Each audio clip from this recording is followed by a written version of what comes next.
And where to go? So we're going to jump right into it, picking up from last time. We ended in the middle of an example where we were looking at $1,000, 20% APR, and we were comparing the simple interest scenario versus the compound interest scenario.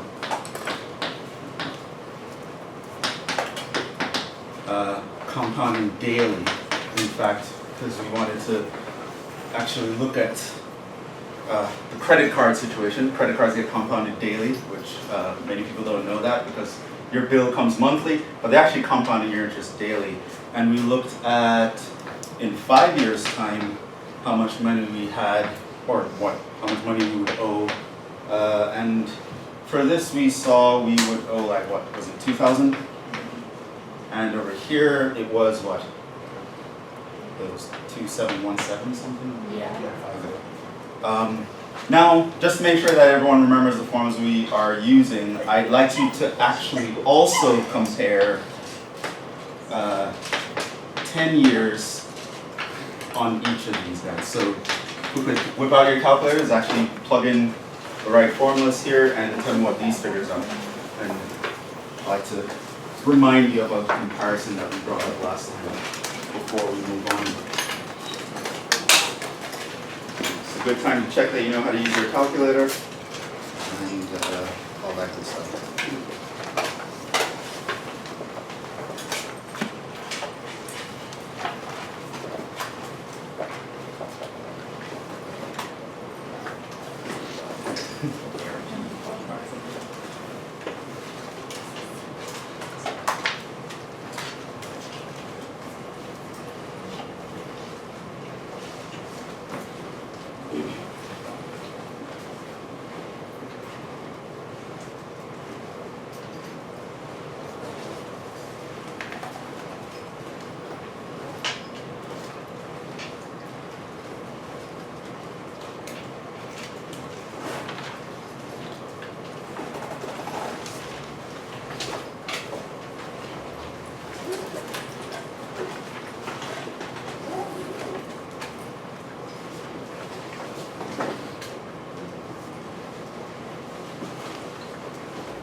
What do we have for 10 years?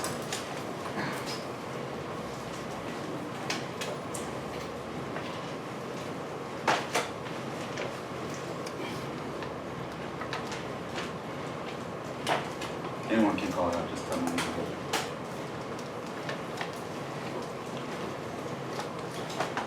$1,000, 20% APR after 10 years, what would that grow to? Yeah. 3,000. 3,000. So last time we discussed that simple interest, it kind of grows in linear terms. If you looked at the t as the variable, it would look like the equation of a line. So you can pretty much see here, starting off with 1,000, after 5 years, we are at 2,000. After another 5 years, which makes it 10 years, we are at 3,000. So you can see here what's going on is we're adding a fixed amount, $1,000 every 5 years.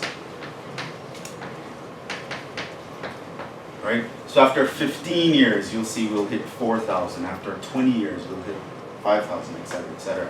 So that's how this account would grow if we were assessing simple interest. Right? Now, what do you think here? So in the first case, it added a little bit more than 1,000. Right? It added 1,700 something. What about after 10 years? What number did you get here? Yeah? 7,385. Okay. What did it add in this situation here?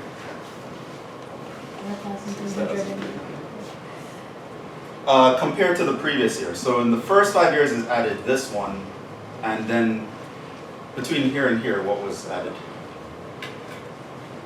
Just subtract these two. It's going to be 4,000 something, right? But what? 668. 4668. So it added 1,700 in the first 5 years. It added this much in the second 5 years. So here you're starting to see the difference once we start to compare these guys. And again, as I mentioned, this guy kind of grows like a straight line. In fact, a straight line has constant slope. It's always going to increase by the same amount over any given time interval. This one increases exponentially, right? It gets steeper and steeper over time, which means the longer it's growing, the more and more it will be increasing by. It increases by 1,700 the first 5 years, it'll increase by 4,000 the next 5 years, it'll increase by even more the next 5 years, right? So this one is growing really out of control, and as I mentioned, your credit card grows like this, right? And again, in the beginning you might not see much difference. There's an extra $700 here in the first 5 years, which in itself is not anything to sneeze at, but you don't want to miss the fact that in the next 5 years, that's not going to be the case. This one is going to pull ahead of that one by a lot, right? Things that grow exponentially, which compounding interest does, they grow really fast, and the longer they're there, the faster they will grow. And I mentioned in my other class, which I just want to mention to you guys, here, I'm showing you these numbers not necessarily to scare you, but just for you to have the awareness that this is how things work, right? So if you're taking out a car loan, this is how your car loan is working against you. If you take out a credit card loan, this is how it's working against you. And you need to understand the two. I'm not trying to demonize anything or being black and white here. In fact, I would say for most people in a capitalist economy like America, it's better to have a credit card than not. Okay? For a multitude of reasons. One, you build your credit score, which gives you access to a lot of things that you wouldn't have access to otherwise. And two, in this day and age with cyber crimes and all sorts of stuff, you want to have some kind of buffer between you and your money. If someone gets your debit card number and actually takes your money, it's a lot harder to get back than someone who steals your credit card number and steals your credit. Okay, so for a multitude of reasons, unless you have a spending problem and a credit card is a good thing. However, don't let it get out of control, right? That's the moral of this story. I'm not saying credit cards are evil. Nothing like that. It's just, I want you to understand the differences between how things grow. So, like car loans, maybe a loan that you might borrow from a friend if they want to charge you interest, but like credit cards, student loans, they grow like this, which is why a lot of people get in trouble.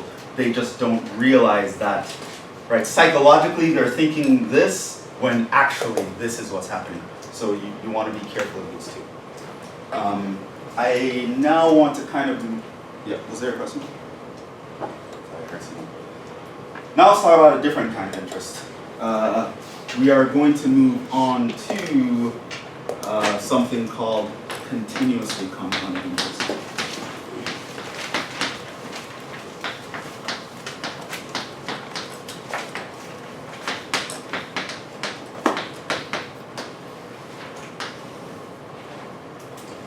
Now, this one is mostly theoretical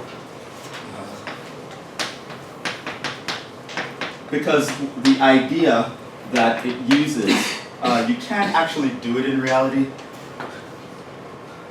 And so basically the idea here is the compound interest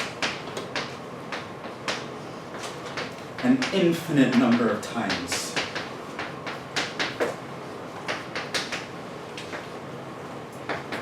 In a given interval. So last time, it was forever ago, but we spoke about different time periods where we could compound interest. We had daily, monthly, weekly, quarterly, semi-annually, annually, all that sort of stuff, right? And each of those has a number associated with them, the amount of times you're adding interest per year. Semi-annually was twice per year, quarterly was 4 times per year, monthly is 12 times per year, etc. Throw all that out the window. Do it an infinite number of times per year, right? That's the idea that we're going with, right? So how many times per year is that? 1 million times per year? No, more. Whatever you think of, more than that, right? So infinite number of times. Every moment of every second of every minute of every hour of every day of every week of every month of every year, interest is being added faster than you can actually imagine it, right? So mostly theoretical, you can't actually do it, but let's pretend we could. When you do that, you give rise to something called continuously compounded interest, or continuous compounding, etc. Let's actually figure out the. Let's segue into the formula for this with a thought experiment, which will give me an excuse to talk about a pretty important guy and a pretty important process and a pretty important number that will be super important in calculus, etc. Imagine you put $1 into an account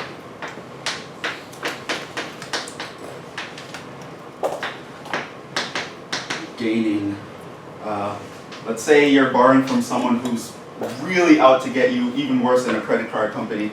20% interest is pretty average for a credit card company. But let's say we're getting 100% interest.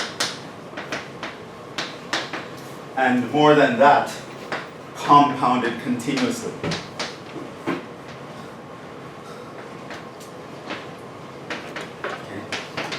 Go to someone, can I borrow some money? Sure, I will charge you 100% interest, and I will compound that interest an infinite number of times per year. Still want to borrow money from me? Let's actually see what would happen here though. Compounded continuously, right? So we're adding interest on top of interest an infinite amount of times.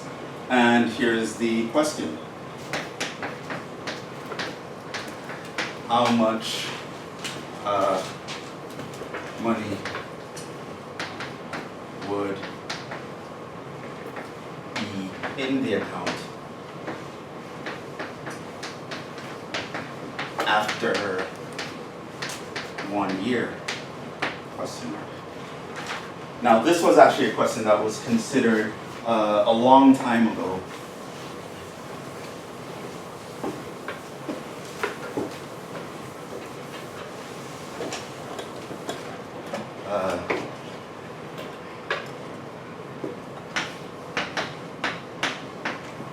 Here's the answer. First of all, what do you think the answer would look like, right? Remember, we spoke about, polynomials versus exponentials, and we spoke about, on a large scale, your exponential is going to look like this, while your polynomial is like not even trying. Things grow super fast exponentially, right? And that's when we're looking at like 2 to the x or something silly like that. How about we're compounding an infinite number of times? So we have this kind of growth happening. What do you think will happen to that $1 at the end of the year? Yeah? I think it has to do with E and the natural rate of growth, right? It has to do with E. The answer is actually, surprisingly, because a lot of people might think an infinite amount of dollars, after seeing this, but it's actually not infinite. The answer is actually $2.72. So under this scenario, I know it's mostly theoretical, but if we could have done it, this would be the result of borrowing $1.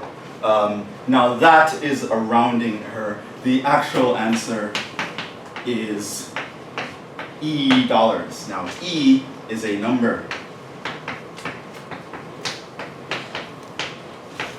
right? And E is the number that this is the answer to this question. So basically, so E is what we get if we apply that $1, I'm using the formula now, right? Remember that A equals P times 1 plus R over N to the NT. So E is, if P is $1, and I have 1 plus 1 over N, because the interest rate is 100%, which is 1, and over 1 year, which plug in T equals 1. So E is what that equals to as N goes to infinity. Right? Now when you're in calculus, you'll find another way to talk about this, which I'll just show you the notation, but don't worry about it if you don't know what it is. So it's writing this expression. We say the limit as n approaches infinity of this expression is that number. So this is called E, right? And Why is it called E? So whenever in a mathematical context, whenever you see the letter E in a mathematical formula or something like that, it's not a letter, it's not a variable, it actually represents a number, kind of like pi. How whenever you see this symbol, you know, it represents a number, right? E, whenever you see that in a mathematical expression, it also represents a number. E is named for a guy named Euler, pronounced oil. A lot of students pronounce that Euler. I was reading about Euler the other day. I hear that all the time. It's pronounced Euler. He's a Swiss mathematician.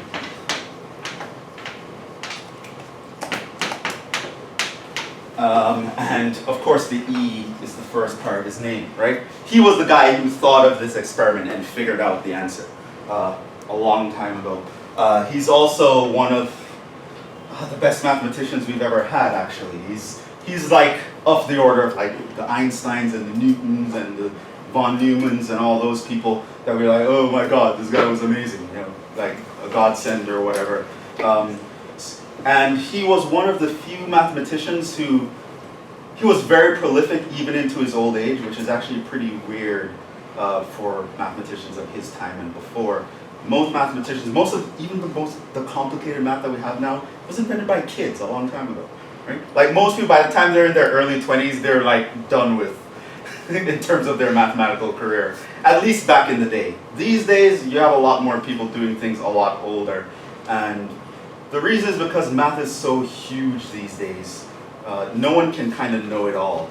Whereas, you know, back in the day, you could have one guy walking around knowing all of math, right? It's very relatively easy for him to come up with a theorem that affects all of math and everyone finds out his name. Today, we only know any one person knows a small sliver, and any thing that they do, it's only known in a small circle because it's just, we have so much knowledge now. But Euler, it was back in the golden days, and he was a rarity. And so to the point where now it's like if someone mentions a theorem of Euler, you have to ask which theorem. You know, he came up with a lot of stuff. There are a lot of things that we use without even realizing that this guy came up with, including this number E. And the function e to the x, y equals e to the x, is the most important function in math, and it's something you're going to study a lot in calculus. And we are going to see it here. It turns out that it will have something to do with our general formula. Now, let's derive a formula for this.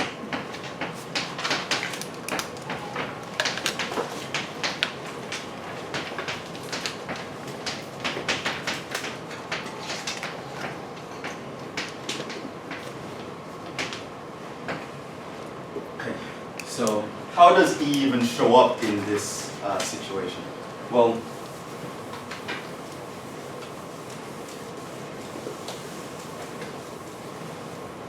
again, start with, we know that A is equal to P times 1 plus R over N to the N T. We saw that last time. Derive that formula. So now what we're going to do is we want to consider what happens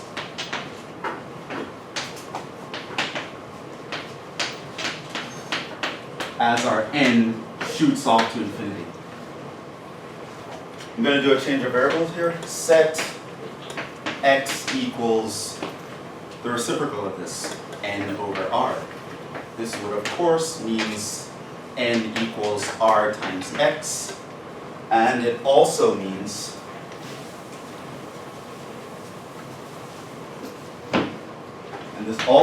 that as n goes off to infinity, your x will also go off to infinity.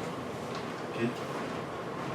And this also means I can rewrite this formula. So that's going to be a equals p times 1 plus 1 over x, because my x is the reciprocal of this. And in the power, I'm going to replace the n with r times x, or let's write it as x times r. So that replaces the n. Laws of exponents tell me that I can actually do this, because when your powers are multiplying in the You can actually write it as that. And this is happening as x approaches infinity. And this looks like that expression that I had written here that I erased, except you have x in the place of n. We know that this thing will approach e. So it turns out that this becomes p e to the rt, or as I affectionately like to call it, the Pert Formula. Does anyone know what Pert is?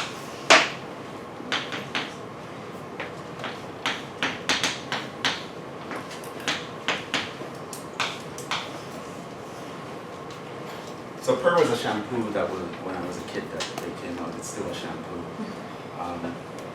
I don't really see it very often, but it was like the biggest thing when I was a kid. It was like, oh, it's a shampoo and conditioner in one, which is like, I know it's not anything to you guys because now you have like 5-in-1 shampoo. Wash your face, your body, your hair, your car, like what? But you know, back in the day, we used to have shampoo and conditioner, and then Pert came out. Shampoo and conditioner, and you're like, I can save so much time. This is amazing. Oh, technology is witchcraft. Yeah, it was called Pert. So I like calling it Pert, P-E to the R-T. That's how I remember it. And this is the formula for continuous compounding.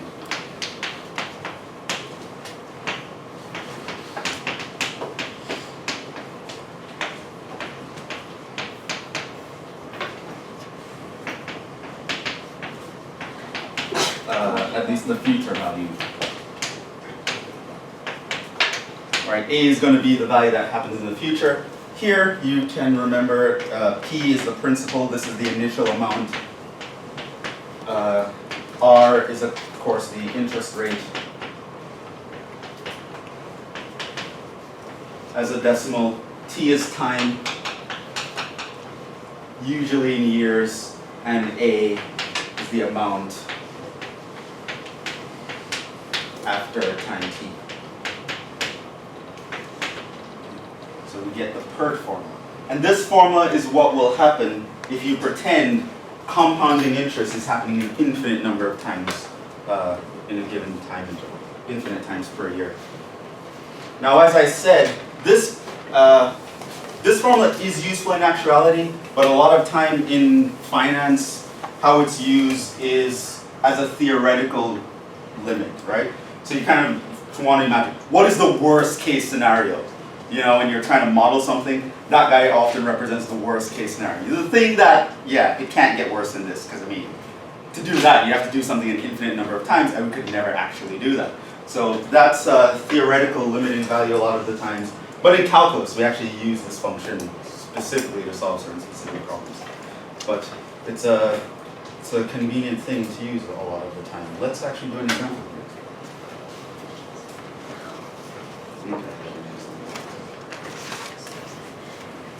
Yeah, let's do the same numbers so you can actually compare all these numbers.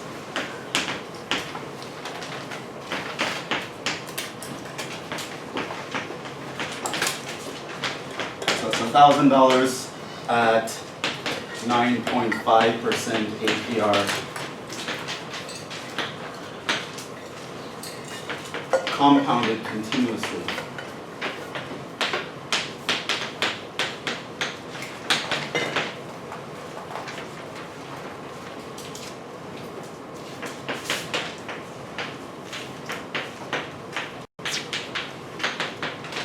Assuming you don't make any payments and all that, how much would you owe after? We did several examples. So let's look at 1 year. Let's look at the 5-year mark. Let's look at the 10-year mark. I think we looked at all of those for compounding quarterly as well as simple interest.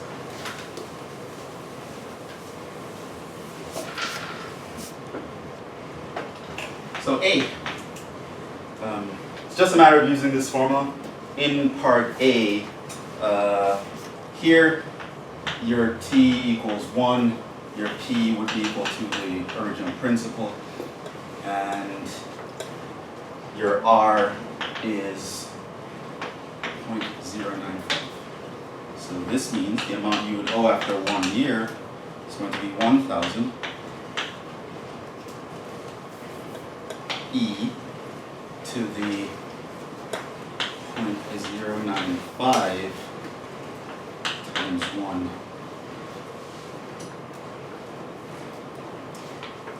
What is that roughly? So remember, PEMDAS, you probably don't have to do the multiplication by 1, but what you might want to do is e raised to parentheses 0.095 times 1 or times something other than 1, close parentheses, then times that by 1,000, and then what you get here. So make sure you can find e on your calculator, that's going to be very important. So guys, actually I'll try to compute this. 1,009 and 66. Now, I believe with simple interest, after a year we got 1,095. When we compounded, we got like 1,098 and something. Got an extra $3. Here we got an extra $4 out of it after compounding an infinite number of times per year. However, it's an exponential function, so don't be fooled by, oh, it's just $4. Over time, it pulls away.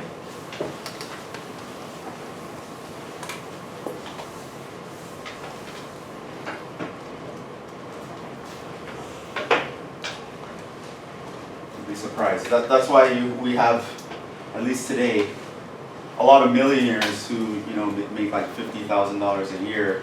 They're just honestly contributing to their 401k, and oh my god, by the time they retire, they're millionaires. Like, how does that happen? Compound interest, right? So in the short term, things won't look spectacular, but in the long term, it can work for or against you in spectacular fashion. So for this one, t equals 5, our p is 1,000, our r is still 0.095, and so this means a is equal to 1,000 e to the 0.095 times 5. Can tell me what that is, and then c equals 10, p equals 1,000, r equals 0.095. This means that a is 1,000. 0.095 times 10. I don't know what those are.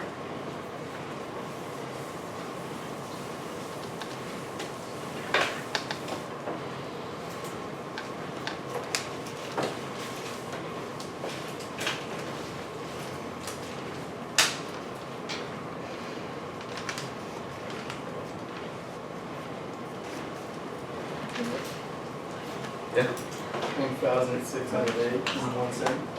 Oh, 8? Yep. So we jumped by 600 in the first 5 years here. 2,585. 70 2, cents. 5, 85. 70 cents. 7 cents. 70 cents.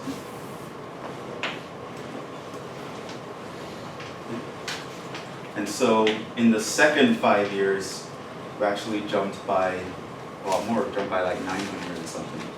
So you see, it jumps by more and more every year.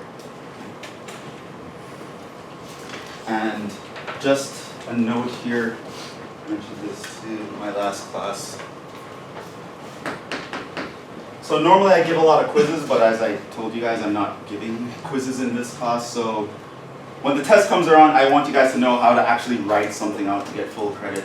So in general, to know if you're writing enough or all that good stuff, in general the answer is do as I do. So I will write what I expect, or how much I expect you to write on a test. So it's not going to be just write down the answer. I do expect you to show some work, and for different kind of problems, like how you actually see me go through the examples in class is kind of how I'd like you to set it out. So if you're using a formula, just set out your variables and then show the formula where each number goes, and let me know that you're actually plugging it in correctly. So that way I can, one, know that you understand what you're doing, and two, give you partial credit, because if you mistype something, you get the wrong answer, but you only put the answer. I won't know that you actually knew what you were talking about, but you mistyped, you know what I mean? So in general, if you want to kind of see how you should be like writing these problems out when the test comes, pretty much how I'm gonna write it out the way I expect you to write it out. So, okay. Let's talk about the next thing, annual percentage yield. This will close out this section and we'll move to another section. Yeah, I think this is the last thing we want to talk about.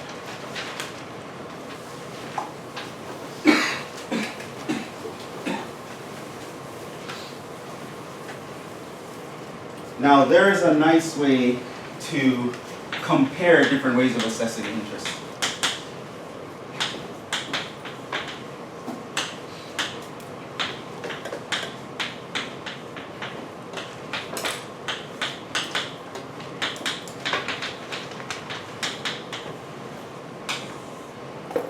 Okay, so let's say you had to choose between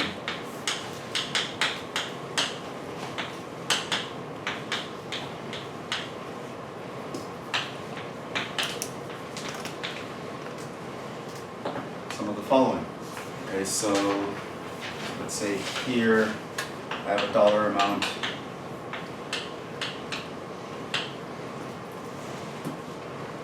Here I have the APR. Here I have how we're assessing the interest.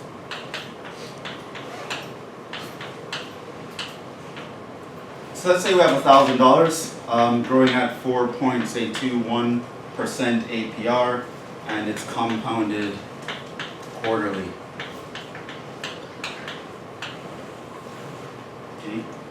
Versus another situation, the same $1,000. Let's say it's growing at 4.10% APR, but that one is compounded monthly. Versus looking at the same $1,000, this one growing at 3.99% APR, compounded continuously.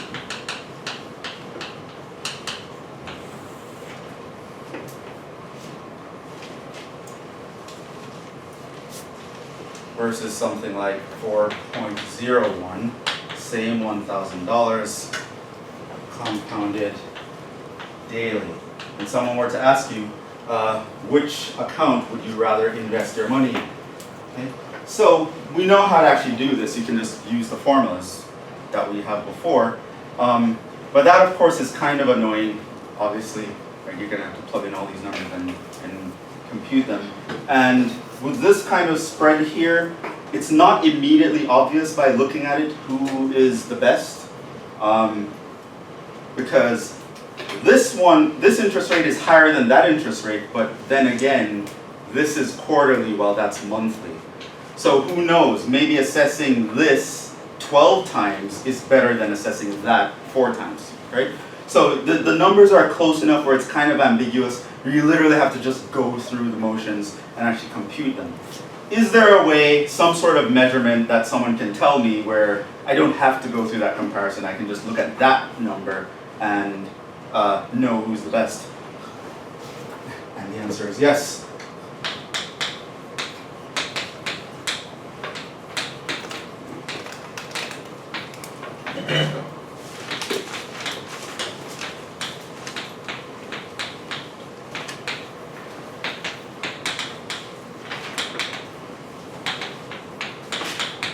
It is called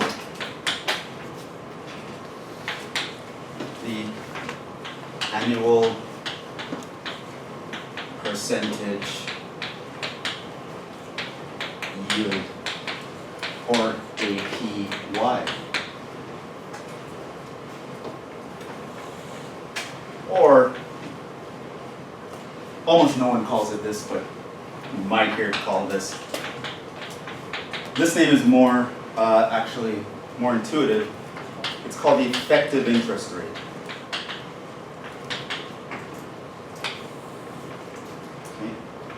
Now, let's actually look at an example here. So example, let's actually use some numbers that we did before. $1,000, 9.5% APR, compounded quarterly, yields, what was the actual figure again? We did this before on day one, like I know forever ago. Something. 1,098.44. That sounds about right, 98.44, right? So now, the nominal interest rate, right? That's what they tell us, that's what they call it, is of course 9.5%, right? However, what interest rate are you getting here? Right? At the end of 1 year, what interest did you actually get? Yeah? 9.8. You actually got 9.84%, right? So sometimes they can give you an APR, but it doesn't really tell you the full picture because depending on how they're assessing the interest, the actual interest you're paying or the actual interest you're gaining is actually a different number. So they say, oh, 9.5% APR, but effectively what you're doing is you're gaining 9.8% APR, right? So there's a difference between the interest that someone tells you versus the actual interest that's happening, right? And so we kind of want to know this scenario. So yeah, they can describe to me all kinds of APRs and ways of assessing interest, but if someone were to compare it with the APYs across all of these, then you can literally look for the biggest number, right? Because it's going to tell you what's actually happening at the end of the year. So this is the difference between APY and APR. Your APR, you have to figure out how you're assessing it and all that stuff. APY is just like, at the end of the day, how much money did you make? What's the percentage?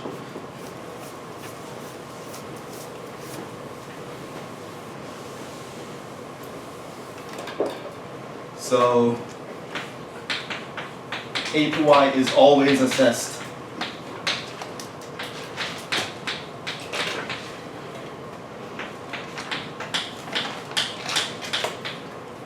on an annual basis, right? So it doesn't go for long. You don't say the APY over 5 years usually.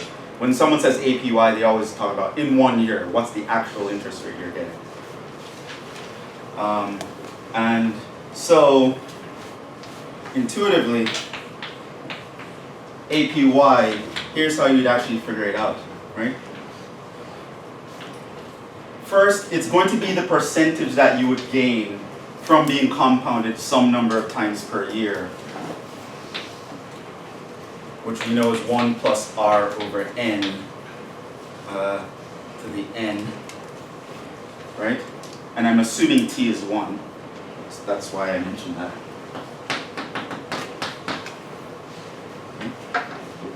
So no, the interest that this is the factor by which your money is going to grow over 1 year, having been compounded N times. Now the simple interest scenario just means N equals 1, right? It's 1 year.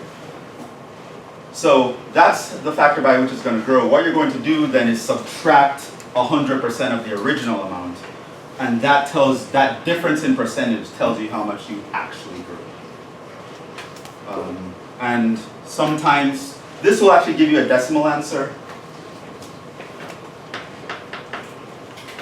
So a lot of times what people do is they multiply by 100% to transform that into the percentage answer.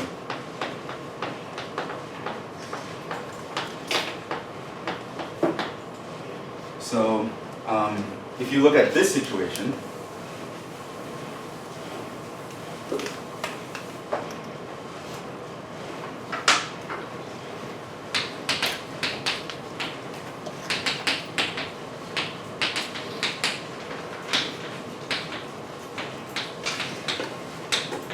the above is referring to this example here. Now if you were to go and you were to compute APY based on this formula, it would be 1 plus R is 0.095 It's compounded quarterly, so that's 4. This is raised to the 4th, minus 1 times 100%. Now, if you were to plug this into your calculator, what would you get? Go on, try it. Again, practicing plugging into your calculator. Remember PEMDAS, depending on the calculator, you might have to take 0.095 divided by 4, get an answer, add 1, get an answer, raise the answer to the 4th, get an answer, then subtract 1, get an answer. Right? If your calculator doesn't have that screen that can do everything all at once, you have to be careful the order in which you're doing things. PEMDAS applies. 9.84%. You get 9, well, here you get 0.0984 times 100%. Times it by 100 moves the decimal point 2 places to the right. So you end up getting 9.84%, right? Which is the same as the effective interest rate, right? It's supposed to be the same. Like the formula is meant to do this. So if that was different, that would be that. Okay? So here, someone can tell you, oh, it's 9.5% APR quarterly. However, you just have to compute the APY to figure out what that actually is, right? What do you mean 9.5 quarterly? What do you mean? Well, it actually means 9.8, but they're not going to say 9.8. At least most people won't say 9.8. Which, let me mention that. And when I mention this, now start to pay attention. You're going to start to notice this now. A lot of people think APR and APY, they're pretty much the same thing. They're not. But people will tell you a different number at different times. You'll notice that if you're loaning money, let's say some sort of loaning firm, a bank that's giving you a credit card or whatever, they're going to state the APR, right? So they're going to tell you, oh, take our credit cards, we'll just charge you 19% interest rate, right? In reality, it's a little more than that, being compounded. But they don't want to tell you the higher interest rate. So if you look at your credit card bill, APR is what you're going to see on that credit card bill. What do you see when you see like a high yield savings account being advertised? They tell you the APY. Start to notice. Go and look at a billboard or a statement. Whenever you're looking at a savings account or some sort of investment, they always tell you the APY because they want to give you the higher percent interest rate. Invest your money with me, I can get you this interest rate, right? So they're going to tell you 9.8. You can get 9.8% return. Really, they're giving you 9.5 compounding up to 9.8. However, if someone wants to lend you money, they're not going to tell you 9.8. I'll charge you 9.5. But effectively, they're charging you 9.8. So if you're a loaning firm, you'll tend to tell your customers the APR. If you're an investment firm, or a kind of savings firm, you'll tend to state the APY. And now you can go around and you can start to notice that. Someone's trying to get you to give them your money to invest, they're going to tell you this. Someone wants to lend you money, they're going to tell you that. Because effectively, the APY tends to be larger than the APR. So depending on how they want to convince you, they will tell you one versus the other. And again, that's another thing for you to be aware of. So you know if someone's lending you money and they tell you an APR, you probably want to go to the side and calculate the APY, because the APR is not going to tell you the full story. And if the amount of money you're borrowing is large enough, the 0.3% can make a difference, especially over time. It's being compounded. So that leads us to the APY. So this is another formula that I would say you guys should memorize or know. That's a very important formula. It gives you the effective interest rate. Yeah. So there's no way to do that for like over like a 10-year period? Like find out the APY over a 10-year period or something like that? Like it has to be 1 year? To do it, you'd have to actually do the compound interest formula. Okay. Where you pretend you think of this as the APR, in a compound interest formula. Okay. So you'd have to revert back to the old way of looking at things. Okay. But people usually just tell you APY, you just know in a year that's what I'm getting. Okay. Yeah. So they never really do it over more than a year periods. Just traditionally, when someone tells you APY, they're saying in a year, this is the effective interest rate. And again, depending on who's quoting the price to you, it's going to change, right? So there's a difference between these two, and it can be big, and you can start noticing where you see this versus where you see that. If you're on a car loan or student loan or a credit card loan, they're going to tell you this. If you're an investment company or a savings account, they're going to tell you that. But now you're the wiser. You know. I see you trying to finesse me. I know what's going on here. All right. Let's actually. I'm not sure we're going to use this very often, but I might as well just tell you since we're here. There is the equivalent for the compounded continuously scenario. So here's where you know you're being assessed interest n times per year.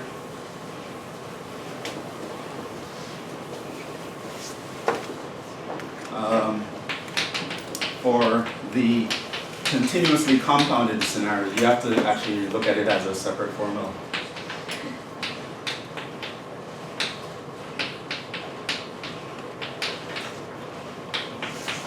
APY in this case would be considered e to the r to that interest rate minus 1.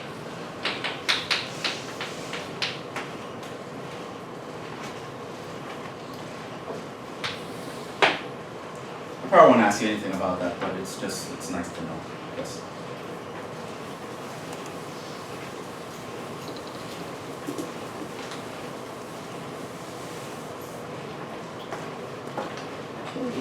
We're recording.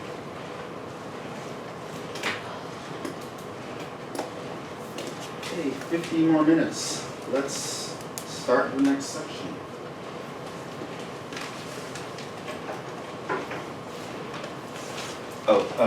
BTW. If you're following along in your textbook, if you have the textbook, this is how the sections are arranged. So we're actually in chapter 3 of the textbook currently. 3.1 is where they talk about simple interest. 3.2, they talk about compounded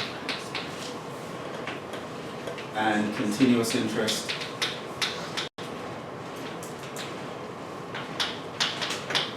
They also talk about APY at this point. And now I want to move on to 3.3. This is going to be, I think I want feature value first.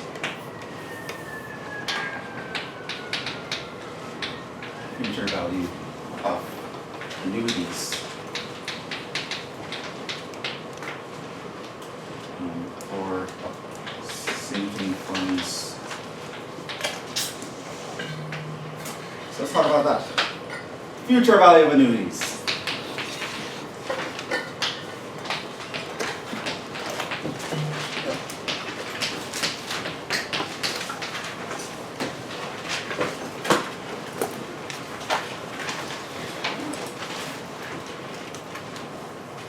What is an annuity?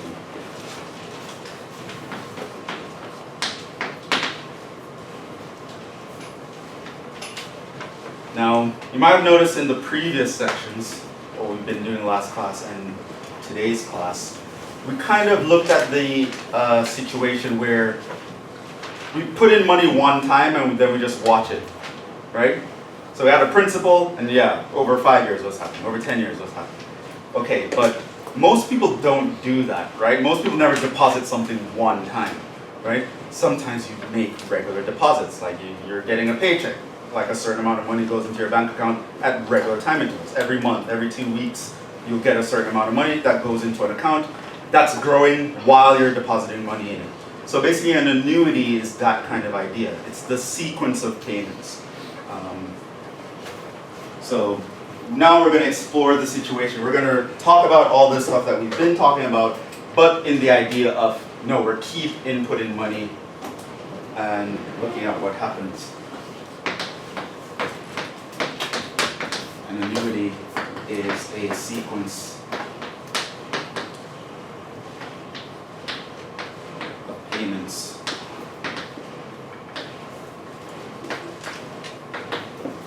made at regular time intervals.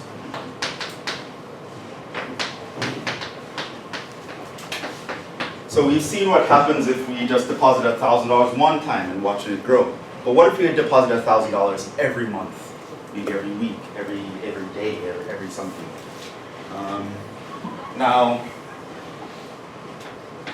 if all payments are equal, we call it an ordinary annuity.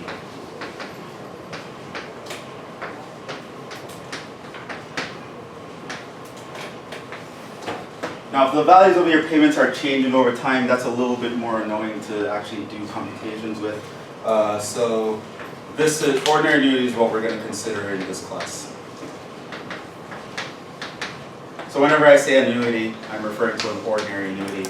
We're pretending that your regular payments, they all have the same value. You're always putting in the same amount of money at regular intervals. And now we're going to see how would that grow over time when you're assessing interest at the same time while you're depositing money.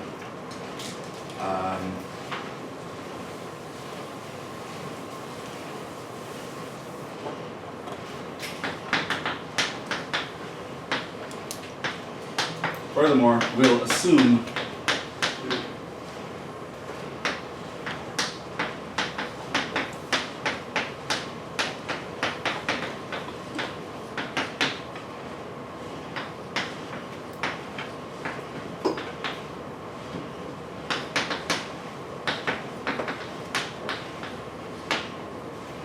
just some assumptions to simplify the situation, because this is typically a situation that you will find yourself in, right? So, like if you deposit money into the stock market today, then the interest that happened earlier in the day doesn't really affect you. It's like you put in your money at some point where the interest had already been paid out, and now that money you just put in, you have to wait for the next time period to realize the accrued interest, right? So we're assuming that you paid at the end. So like your first payment is not going to accrue interest until the end of the next payment, or something like that, right? Which is a typical way things would grow. So those are the assumptions we want to make. And so now the idea is, we want to know what the future value.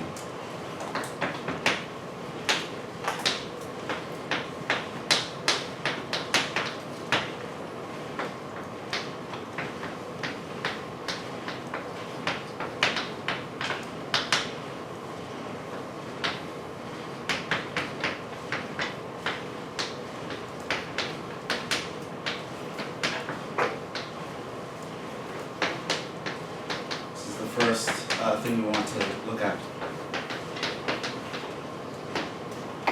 So I'm depositing $1,000 into an account every month. It's growing at 9.5% APR, compounded quarterly. How much money will I have in 10 years in this scenario? So remember, I'm depositing, so it's not just the 1,000 that's growing. There are a bunch of $1,000 amounts that's growing over different time periods as time goes on, right? So if I look at that account in 10 years, what am I going to see now? That's what we're going to figure out.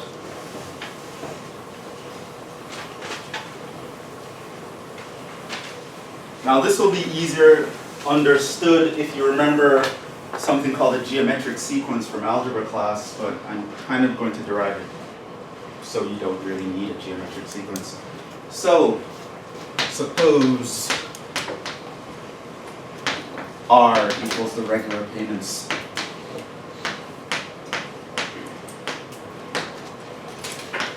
N is the number of payments made.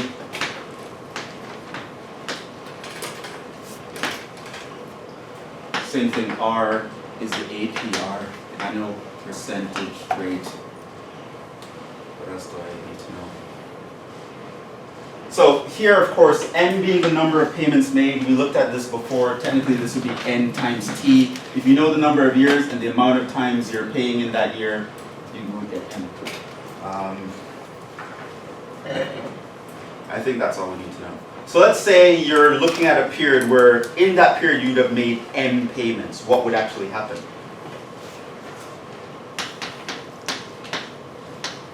So payment made at the end of period 1, period 2, period 3, all the way down to period N. Okay? So you put in R dollars here, you put in R dollars here, you put in R dollars here, you're always putting in R dollars. Okay? Now let's look at the future value of those payments. Okay? At end of N payments. Now, remember, this guy we are paying at the end of the period, so he doesn't gain any interest in period 1. He starts to gain interest in period 2. So what you're going to realize from the first R is it gets hit with interest M minus 1 times, right? And so by using that formula, we'll realize that this guy is going to grow to R times 1 plus R over N to the M times. N minus 1, right? It's 1 less than the amount of periods we're looking at because it doesn't gain interest in the first period. Similarly, this one is going to grow to R times 1 plus R over M times M minus 2 times. This one is going to get hit M minus 3 times.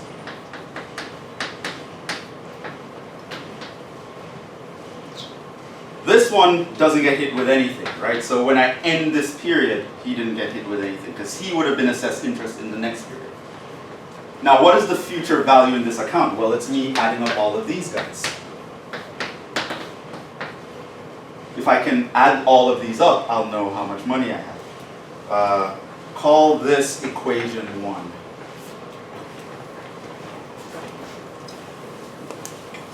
Now, here's what I'm going to do. I'm going to multiply both sides of that equation by this expression here, 1 plus R over N. So I take 1 plus R over N times FV, and by multiplying by that, I add 1 to all the powers because of laws of exponents. So we have R times 1 plus R over N to the M, plus R times 1 plus R over N to the N minus 1, all the way down to R times 1 plus R over N. Call this equation 2. What I'm going to do now is I'm going to take 2, subtract 1,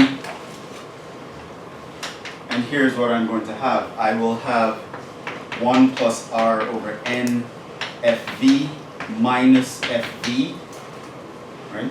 Take this minus that. On the right side, what's going to happen? Well, I have this minus that, so these guys are going to cancel out. And they're going to cancel out all the way down to, it'll cancel this guy, it'll cancel that guy, it'll cancel this guy. It'll cancel everyone except R because there's no R there. And the first guy doesn't get canceled, so what I have left here is R times 1 plus R over N to the M minus the R, like all the inside middle terms canceled.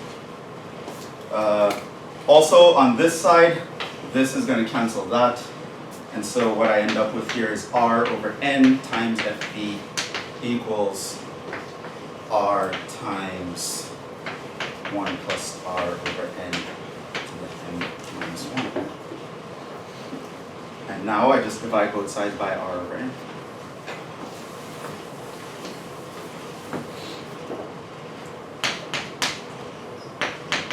The future value will be given by our regular payments times 1 plus R over N to the M minus 1 over R over N.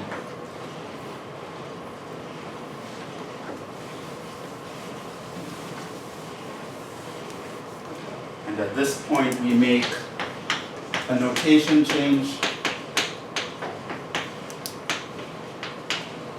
to be more intuitive. We tend to call R PMT, which stands for payment.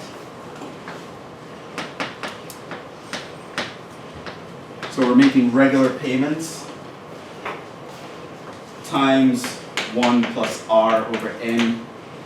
We probably write this M back as NT. That's the way to count the number of payments being made. Minus 1 over R over N. And that is an important formula. That will tell you, if you're making regular payments and we know how the interest is being compounded, that formula will tell you what is the total value at the end of some time period.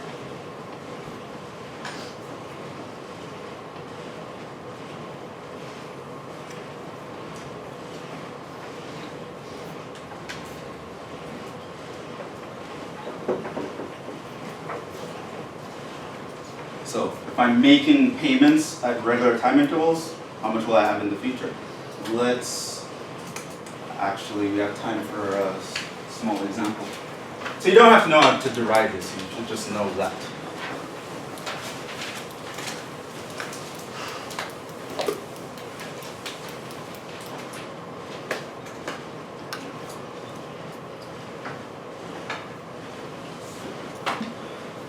So let's look at an example.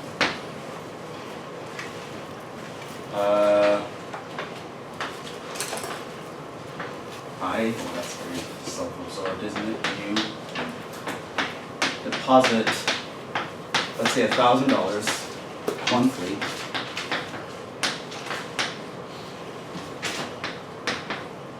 Into an account,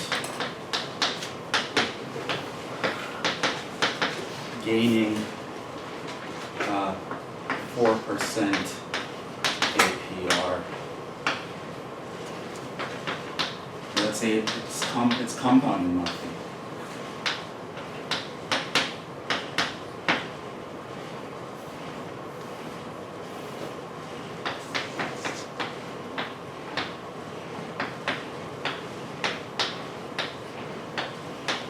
And I'm trying to make a point here, so I'm going to really extend this. How much money would you have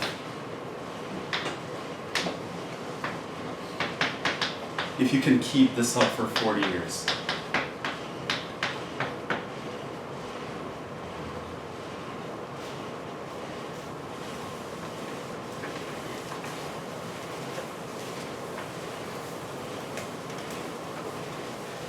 So you're a diligent saver. You're saving money into an account, $1,000 every month. You're just socking away $1,000. That's all you can afford to sock away for 40 years, just 1,000.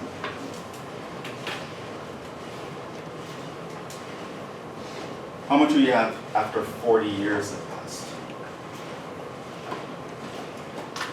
So now we know that the future value is going to be the payments I'm making times 1 plus R over N to the N times T minus 1 over R over N.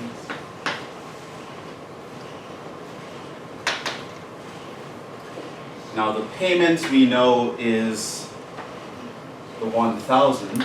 That's your PMT here. The 4%, that's your R. And so let's make sure we know everything in this formula. The PMT is 1,000. R is equal to 0.04. What does N equal to here? 12. And what does T equal? 40. 40. So this means 40 years into the future, if I can keep this up, and assuming this keeps paying me 4%, I will have 1,000 times 1 plus 0.04 over 12 to the 12 times 40 minus 1 all over 0.04 to the 12. Now that's going to take a while probably. But crunch it out, tell them what that is.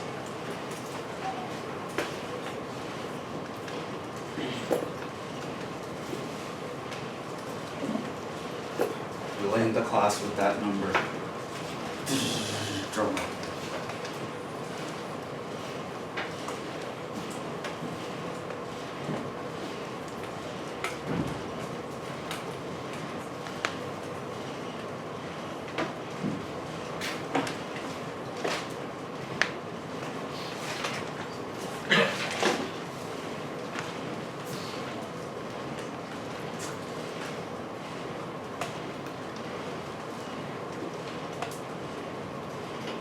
Yeah? It's 1,181,000. 1,181,961. 961.34. Have $1.1 million into that account. Now, historically speaking, now this is why I made this particular kind of example, the stock market would return roughly 4% after taxes over a long period of time. So, if you start at 20 years old just saving $1,000 a month, and you diligently do that, when you retire at 60, you're a millionaire.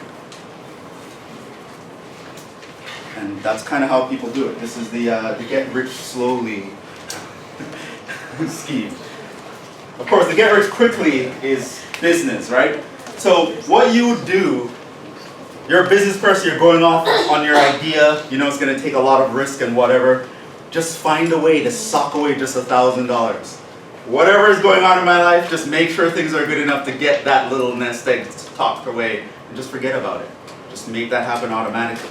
You can lose all your money, get bankrupt, go through divorces or whatever. At the end of the day, even if nothing works out, you're a millionaire when you're like, yeah, I'm sick of this.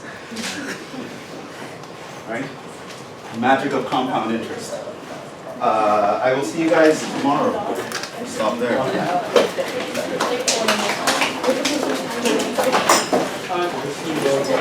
Hold on, let me